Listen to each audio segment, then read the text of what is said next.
केरल के छोटे से गांव में सुबह की शुरुआत हमेशा पंछियों के शोर और नारियल के पत्तों की सरसराहट होती थी। यहाँ दादी अपने पुराने पुश्तैनी घर में रहती थी। उनके बच्चे शहर में रुके थे, लेकिन दादी को अपनी मिट्टी और अपने बगीचे से इतना मोह था कि उन्होंने नहीं छोड़ा। जून का महीना था और केरल का मानसून अपनी पूरी में था। मूसलाधार बारिश रुकने का नाम। सुबह सुबह जब बारिश थोड़ी थमी, दादी अपने हाथ में पीतल का लोटा लेकर तुलसी के पौधे को जल चढ़ा निकली। अचानक उनकी नजर आम के पेड़ के नीचे गिरे हुए सूखे पत्तों पर पड़ी। वहां कुछ हल हो रही थी। दादी ने झुककर देखा तो उनका कलेजा को आ गया।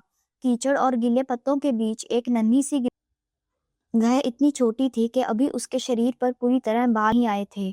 शायद ऊपर घोंसले से गिर गई थी और किसी कौवे ने उसे अपनी चोंच से उसके पिछले दाहिने पैर से खून बह रहा था और उसकी सांसें बहुत फूल रही थी। दादी ने बिना एक पल गवाए उसे अपनी गर्म आंखें समेटा। अरे रे, इतनी नन्ही पर ये कहर! दादी की आंखों में नमी आ गई। वह उसे लेकर तुरंत अंदर रसोई। दादी ने उसे एक पुरानी सूती धोती के पर लिटाया। उन्होंने सबसे पहले रूई को गुनगुने पानी में भिगोकर उसके नन्हे शरीर से की। घाव गहरा था, इसीलिए उन्होंने अपनी पुरानी घरेलू दवा, हल्दी और शुद्ध नारियल तेल का लेप तैयार किया और उसके पर लगाया।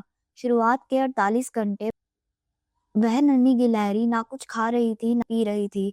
उसकी आंखें बंद थी। दादी ने नहीं मानी।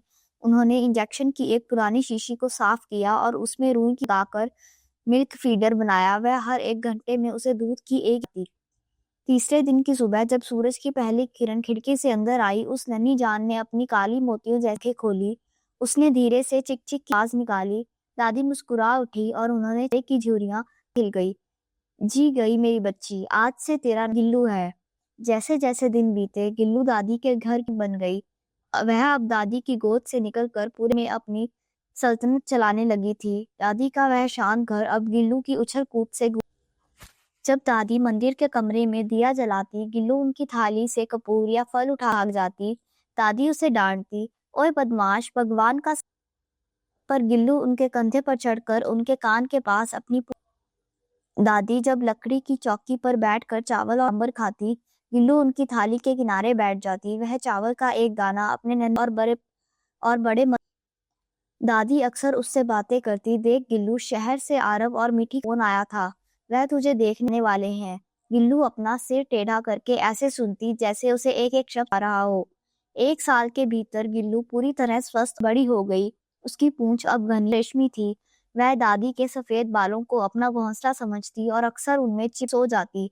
दादी को अब अपने अकेलेपन का एहसास नहीं होता था। गिल्लू उनकी बेटी, पोती और सबसे अच्छी सहेली सब। 1 साल पूरा होते होते दादी ने कुछ बदलाव।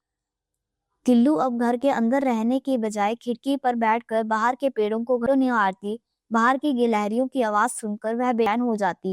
दादी समझ गई थी कि पंछी हो या जानवर, आजादी उनकी सबसे बड़ी जरूरत है। एक शाम दादी उसे अपने साथ बगीचे में ले गई। उन्होंने गिल्लू को अपने हाथ पर बिठाया और आम के पेड़ की टहनी ले गई। गिल्लू रुकी। अगले ही पल उसने एक लंबी छलांग लगाई और ऊंचे पेड़ की हरियाली गुम हो गई। दादी वहीं खड़ी रही, उनका हाथ खाली था, दिल भारी। जा गिल्लू, अपनी दुनिया जी ले, उन्होंने बुदबुदाते हुए कहा। उस रात दादी को नींद नहीं आई। घर का हर कोना गिल्लू की याद था। वह कुतरी हुई पेंसिल, वह सोफे के नीचे छुपाए हुए 2 साल बीत गए थे। दादी अब थोड़ी कमजोर। आरव और मीठी ने उन्हें कई बार शहर बुलाया पर गई नहीं। शायद उन्हें उम्मीद थी कि गिल्लू कभी वापिस आ जाए। शहर के लोग कहते कि गिलहरियों की याददाश्त इतनी नहीं होती, लेकिन दादी मुस्कुराकर। ओणम का त्योहार था। पूरा गांव फूलों की रंगोलियों से सजा था। दादी ने अपने आंगन में फूलों से रंगाई थी। वह थककर एक दिन अपने आराम कर बैठी और अपनी आंखें मूंद ली। तभी उन्हें अपने पैरों पर किसी के चलने का एहसास हुआ। यह जानी पहचानी। दादी ने धीरे से अपनी आंखें खोली। उनके सामने कुर्सी के हत्थे पर एक बड़ी और स्वस्थ गिलहरी बैठी थी। दादी का दिल जोर से धड़कने लगा। उन्होंने उसे देखा।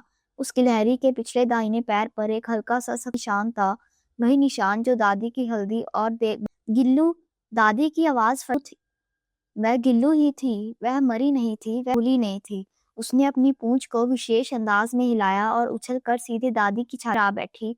वह अपना छोटा सा सिर दादी के हाथ के नीचे रगड़ने लगी, जैसे कह रही है, देखो माँ वापिस आ गई। लेकिन कहानी यहाँ गिल्लू ने एक आवाज निकाली। अचानक बरामदे की दीवार से 3 और छोटी-छोटी नन्ही गिलहरियां निकलकर सामने आई। वह डरते छिचकते हुए अपनी माँ के पीछे खड़ी हो गई। गिल्लू अकेली नहीं आई थी, वह अपनी पूरी फैमिली को अपनी रक्षक दादी से मिलवाने लाई थी। दादी की आंखों में खुशी थी। वह तुरंत अंदर भागकर गई और एक मुट्ठी मिश्री और काजू ले आई। गिल्लू और उसके बच्चों ने बिना किसी डर के दादी के हाथ से दाना चुगा। गांव वाले हैरान थे। बेजुबान जीव अक्सर इंसान से ज्यादा वफादार होते हैं। दादी ने यह साबित कर दिया। उस दिन के बाद से गिल्लू रोज सुबह अपने बच्चों के साथ आती, दादी के साथ समय बिताती और शाम को वापस पेड़ों पर चली जाती। दादी का वह पुराना घर अब फिर से खिलखिला उठा था। उन्होंने अपनी डायरी के आखिरी पन्ने पर लिखा, प्रेम की भाषा में शब्द नहीं होते, बस स्पर्श और वफादारी होती है।